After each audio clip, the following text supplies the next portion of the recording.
लोगों का समर्थन मिले तो व्यक्ति बिना भारतीय जनता पार्टी या बिना किसी गठबंधन में गए हुए भी चुनाव लड़ सकता है। मैं ढोलू महतो के व्यक्तिगत चरित्र के बारे में सार्वजनिक रूप से अभी कुछ भी नहीं कहना चाहूँगा।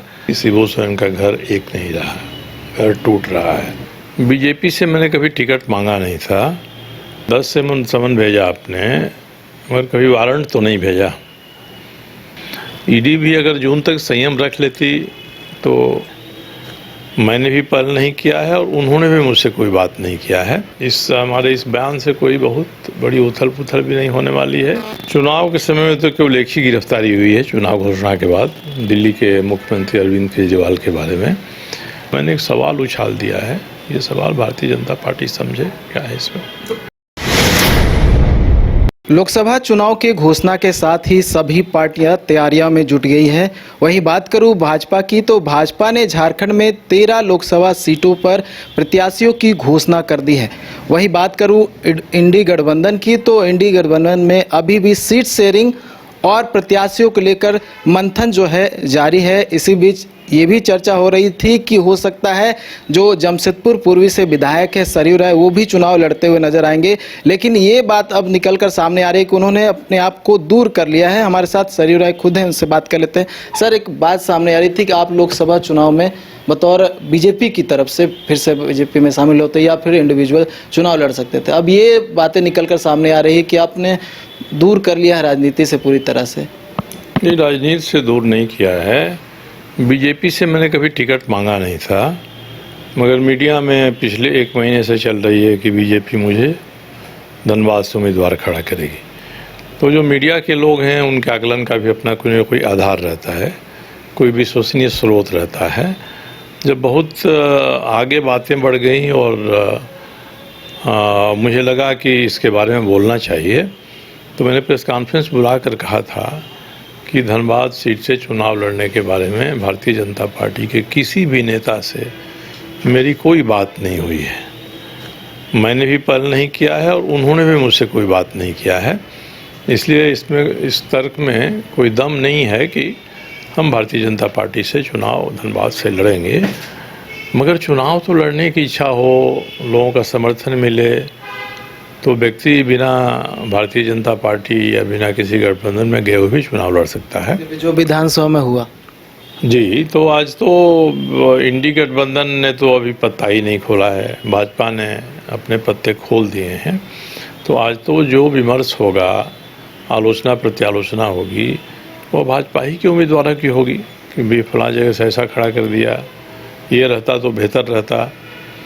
जब इंडी गठबंधन के उम्मीदवार भी आ जाएंगे तब तुलनात्मक बातें प्रेस मीडिया से लेकर सभी लोग करेंगे। वही स्थिति हम लोगों की भी है। मगर कभी कोई सूचना आ जाती है कि भाई अमुक सीट पर अमुक प्रत्याशी इसलिए चयनित हो गए कि किसी अमुक व्यक्ति ने हस्तक्षेप किया और उनकी बात चल गई, तो इस तरह के कयास लगाए जाते हैं। हम लोग भारतीय जनतंत्र मोर्चा नाम का एक संगठन खड़ा किए हैं। तो पार्टी के कार्यकारिणी की बैठक में ही तय हुआ था कि 5 लोगों का एक टीम बना दिया जाएगा। ये सभी लोकसभा क्षेत्रों में जाएंगे और जाकर तय करेंगे कि कोई सुयोग्य उम्मीदवार वहाँ लड़ने के लिए इच्छुक है, हमारी पार्टी के साथ है, हमारे पास है, तो उसको लड़ाएंगे। वो टीम आज से निकली है, वो टीम घूम रही है, बोकारो गई है, कल धनबाद जाएगी, परसों और कहीं जाएगी। तो वो जब घूम कर आएंगे तभी हम लोग इस बारे में निर्णय ले सकेंगे कि करना क्या है हमको। कोई मैं अब तो बिल्कुल निर्दलीय नहीं हूँ। जब एक पार्टी ने हमको संरक्षक बना लिया है तो सबको लेकर साथ में चलना होगा। तो आप भी उम्मीदवार हो सकते हैं? मेरी संभावना से इनकार नहीं किया जा सकता है, मगर मैंने पहले भी कहा है कि मेरी पहली प्राथमिकता जमशेदपुर पूर्वी विधानसभा क्षेत्र है, जहाँ से मैं भी विधायक हूँ। मतलब ये संभावना जताया जा सकता है कि जमशेदपुर से आप हो सकते हैं एज ए कैंडिडेट अपने भारतीय जनतंत्र मोर्चा जो है? नहीं, जमशेदपुर से तो मैं विधायक ही हूँ। जमशेदपुर से तो चुनाव लड़ने का मेरा कोई इरादा नहीं है। कोई योग्य व्यक्ति वहाँ और मिल जाते हैं और चाहते हैं लड़ना और लड़ने लायक हैं तो ज़रूर हम उन पर विचार करेंगे। और कहीं से लोग मुझे ही कहें कि आप लड़िए, ऐसा जनमानस कहीं दिखाई पड़ेगा तभी इस पर विचार किया जा सकता है। हम लोग की कोई पार्टी बड़ी नहीं है, संगठित नहीं है, नई पार्टी है।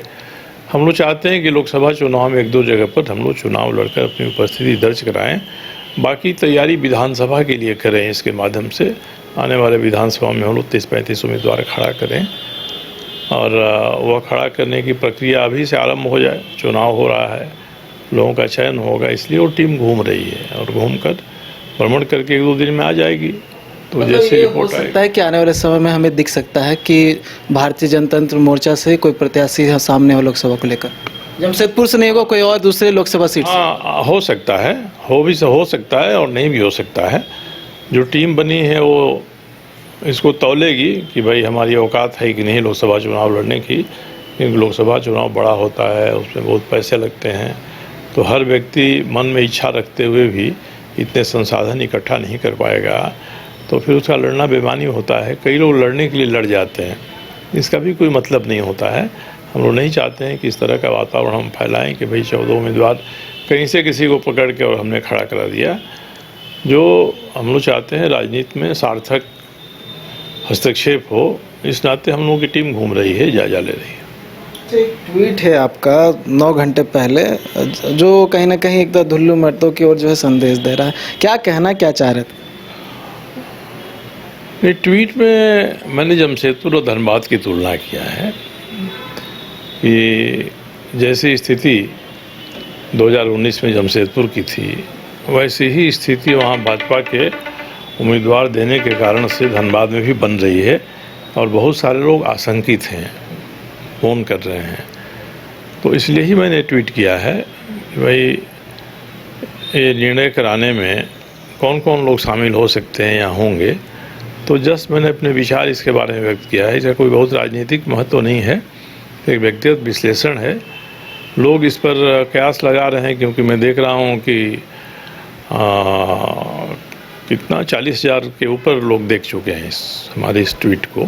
कई लोगों ने रिएक्शन भी दिया है, कुछ ने पक्ष में दिया है, कुछ ने पक्ष में नहीं दिया है। तो ये तो कोई विचार दिमाग में आता है तो सोशल मीडिया का जो एक्स माध्यम है उस पर आदमी अपना विचार रख देता है। हमारे इस बयान से कोई बहुत बड़ी उथल पुथल भी नहीं होने वाली है।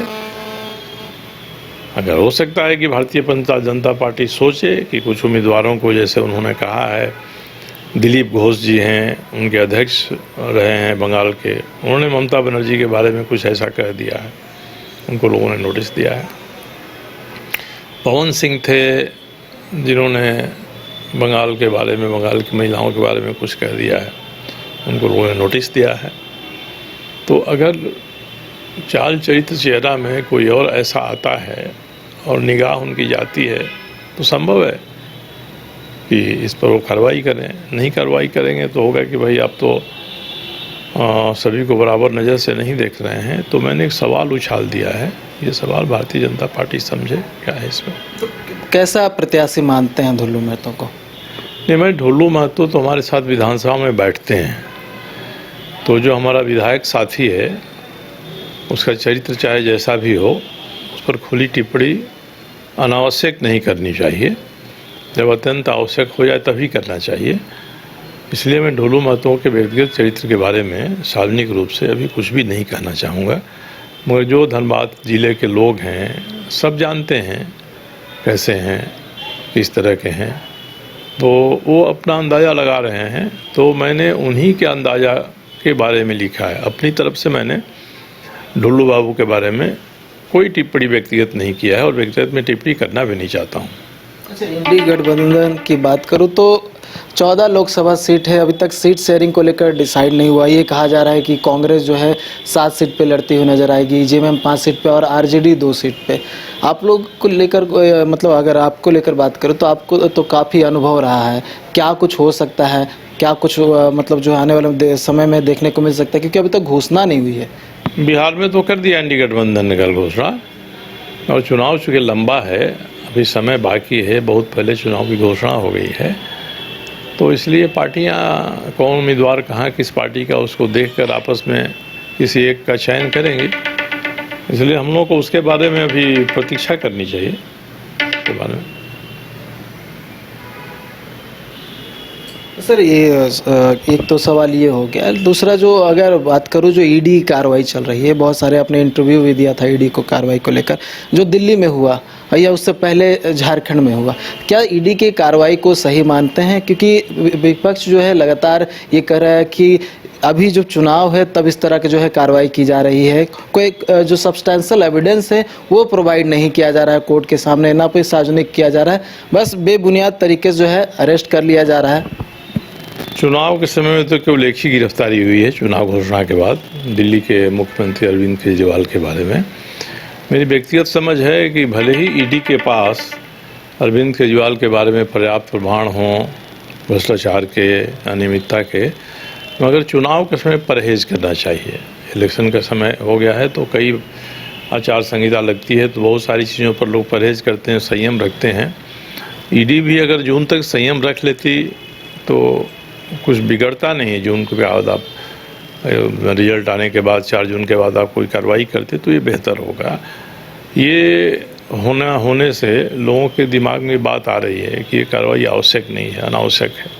ये कहा गया कि 10 समन भेजा गया था अरविंद केजरीवाल को, 10 समन पे ईडी कार्यालय नहीं पहुंचे, ठीक है हेमंत सोरेन की तरह ही।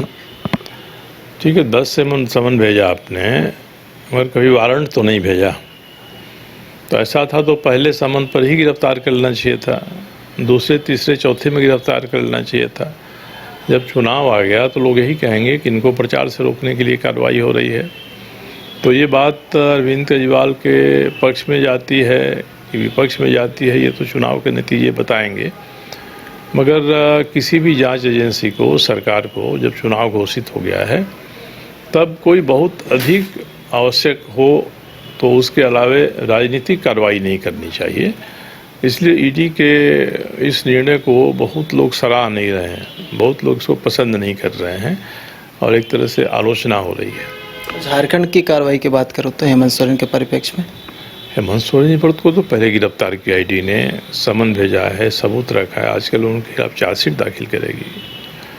तो हेमंत सोरेन ने, मैं हमेशा ही कहते रहा हूँ ईडी के बारे में कि ईडी को समान रूप से कार्रवाई करनी चाहिए। हेमंत सोरेन जी के घर में एक मर्सिडीज या कोई कार मिल गई जो इनके धीरज साहू के नाम पर थी, तो उस पर तो आरोपी हो गए वो। मगर पूर्व मुख्यमंत्री हमारे थे, उनके घर में भी 1101 नंबर की इनोवा कार खड़ा रही, जिसको आज जेल में है, क्या नाम है उसका, पीपी कहते हैं, प्रेम प्रकाश, उसके दोस्त अशोक भार्गव के नाम से खरीदी गई थी, वो भी एक्यूज्ड है। तो ईडी इस तरह के मामलों में 2 तरह की कार्रवाई क्यों करती है? ईडी ने 3 चार्जशीट दाखिल किया अभी तक। एक पत्थर घोटाले में किया है, एक पूजा सिंघल के मामले में किया है, और एक कई कागजात उन्होंने प्रकाशित किया शराब घोटाले के बारे में। जमीन घोटाले मामले में भी चार्जशीट हुआ है। ये जमीन घोटाला भी ले लीजिए तो ये चारों ऐसे घोटाले हैं जिनमें भ्रष्टाचार और अनियमितता 2015-16 से हो रही है। तो 2015-16 से हो रही है तो आप 2015 से 19 के बीच का के कार्यकाल पर कुछ नहीं करिएगा और 2019 के बाद के कार्यकाल पर आप कार्रवाई करिएगा, तो इससे तो आपकी निष्पक्षता नहीं झलकती है। तो मैं हमेशा ही ये बात कहता हूँ, ईडी जैसी संस्था को समरूप कार्रवाई करनी चाहिए। चार्जशीट में नाम है कि पत्थर घोटाला जो साहिबगंज में हुआ वह 2021 और 2022 में हेमंत सोरेन की सरकार में जितना हुआ उससे 5 गुना अधिक 2015 से 2019 के बीच में हुआ। ये चार्जशीट में ईडी ने लिखा है। मगर 2015 से 19 वालों को तो पूछताछ के लिए आपने एक बार बुलाया भी नहीं। पूजा सिंघल के बारे में तो उन्होंने लिखा है कि पूर्ववर्ती सरकार ने 2018 में क्लीन चिट दे दिया था उनको, तो जिसने क्लीन चिट दिया जरा उनको भी बुलाकर तो पूछना चाहिए था क्यों दे दिया। बाद के पीरियड पर कार्रवाई हो गई। शराब घोटाले में भोर सिंह यादव थे, एक्साइज कमिश्नर, थाना में बैठे रहे प्रेम प्रकाश के खिलाफ FIR कराने के लिए। 7 करोड़ रुपये गबन का नहीं हुआ और उसके बाद शराब घोटाले में दनादन कार्रवाई हो गई। ज़मीन में जो पाया जा रहा है कि हमारे दस्तावेज फटे हैं, खतियान फटा है, ये तो 2016-17 से सारे रिकॉर्ड हैं कि उस समय भी फटा है। तो क्यों इस तरह से हो रहा है, इस पर जनता तो सवाल उठाती ही है ना। तो मेरा कहना इतना ही रहता है कि ठीक है, पक्षपात ही कर रही है किसी मामले में, तो पक्षपात करने के बाद भी ईडी सबूत जुटा ले रही है, ये एक अलग मामला है। हम पर नहीं कार्रवाई किया और इन पर कार्रवाई कर दिया, तो जिस पर कार्रवाई किया उसके यहाँ से भ्रष्टाचार या नियमितता के सबूत मिले। अब जब कार्रवाई किया, चार्जशीट दाखिल किया और दोनों के खिलाफ सबूत मिले, तो दोनों के खिलाफ कार्रवाई होनी चाहिए। इसमें दोनों में भेद करना ये उचित नहीं प्रतीत होता है। संस्थाएं स्वतंत्र हैं, हम पर कार्रवाई कर सकती हैं, किसी दूसरे पर नहीं कर सकती हैं। हम पर कार्रवाई करें और हमारे खिलाफ सबूत न मिले, तब कहा जा सकता है कि इन लोगों ने बेमतलब भी कार्रवाई की है। तो झारखंड के संदर्भ में, हेमंत सोरेन के संदर्भ में यही बातें हैं। आखिरी सवाल, पारिवारिक लड़ाई जो सीता सोरेन और कल्पना सोरेन के बीच देखने को मिल रहा है। सीता सोरेन ने जब पार्टी छोड़ा था तो ये आरोप लगाया था कि जो तवज्जो मिलना चाहिए था झारखंड मुक्ति मोर्चा में या फिर परिवार में, वो तवज्जो नहीं मिल रहा था, और यही वजह था कि उन्होंने झारखंड मुक्ति छोड़कर और बीजेपी का दामन थाम लिया। आपको क्या लगता है ये पारिवारिक लड़ाई जो चुनाव में देखने को मिलेगा? अब ये तवज्जो नहीं मिलने की बात तो जब हेमंत सोरेन गिरफ्तार हो गए उसके बाद ही सामने आई, क्योंकि पार्टी ने हेमंत सोरेन की श्रीमती जी को आगे करना चाहा। तो अभी तक तो उनको टिकट दिया, विधायक बनी, सब हुआ। ये परिवार का मामला एक अलग है, राजनीतिक दृष्टिकोण इसका अलग है। परिवार की लड़ाई राजनीतिक रूप लेती है तो ऐसा ही होता है जैसे सीता सोरेन ने किया है। तो भारतीय जनता पार्टी में कहा जाता है ना भाई कि सीता और गीता इनकी पसंद है। तो जब इस तरह की बातें आएंगी तो पार्टियों का जो उत्तरदायित्व है उस पर भी सवाल खड़ा होता है।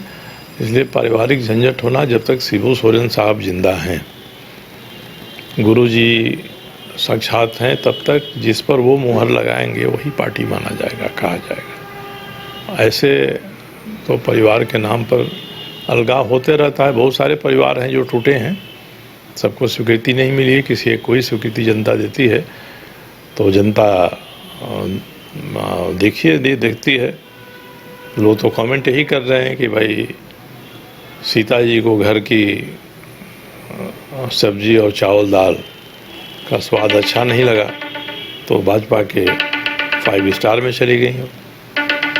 कहने वाले बहुत कहेंगे, वो भी कहेंगी, इसलिए अभी का कहना कोई मायने नहीं रखता है। सीता सोरेन का फ़ायदा मिलेगा बीजेपी में, क्योंकि स्टार प्रचारक के रूप में जेएमएम की तरफ से रही है पिछले 2019 में जो लोकसभा चुनाव हुआ था। भाजपा ने तो फ़ायदे के लिए ही लिया है, मगर जिसके खिलाफ उम्मीदवार बनाया है वही बीजेपी का विधायक रहा है, जेएमएम को हराया है। सुनील सोरेन ने तो शिबू सोरेन को हराया है, तो उससे अधिक ताकतवर ये समझती हैं। तो मुझे लगता है कि ये एक मैसेज देने के लिए है कि शिबू सोरेन का घर एक नहीं रहा, घर टूट रहा है। तो इससे अधिक कोई इसका अर्थ नहीं है। तो यह नहीं लगता है कि संथाल परगना की जनता शिबू सोरेन जो कहेंगे उससे अलग जाएगी। वहाँ का जो आदिवासी समूह है, भाजपा को फ़ायदा मिल सकता है। भाजपा का अपना वोट और जेएमएम का थोड़ा वोट मिल जाए तो जीतने की संभावना बन जाती है। ये इस नाते ही लोग गए हैं। कई ऐसे लोग हैं जो जेएमएम से भाजपा में आए और चुनाव जीते, तो उनका जेएमएम का कुछ वोट मिला और भाजपा का वोट मिला। तो भाजपा ने इसी दृष्टिकोण से रखा है, मगर वैसे भी सुनील सोरेन उस सीट को जीतने वाले थे।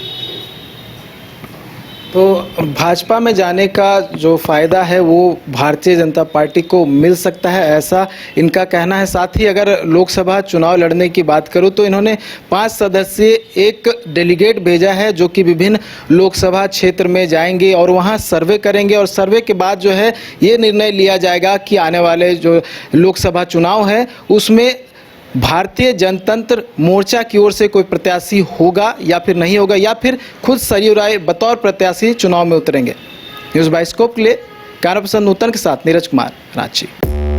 5 राज्य, 61 शहर, 150 प्रोजेक्ट और एक वास्तु विहार। नई सोच, नया घर, बनाए रखिए अपना प्यार, सेवा में है वास्तु विहार।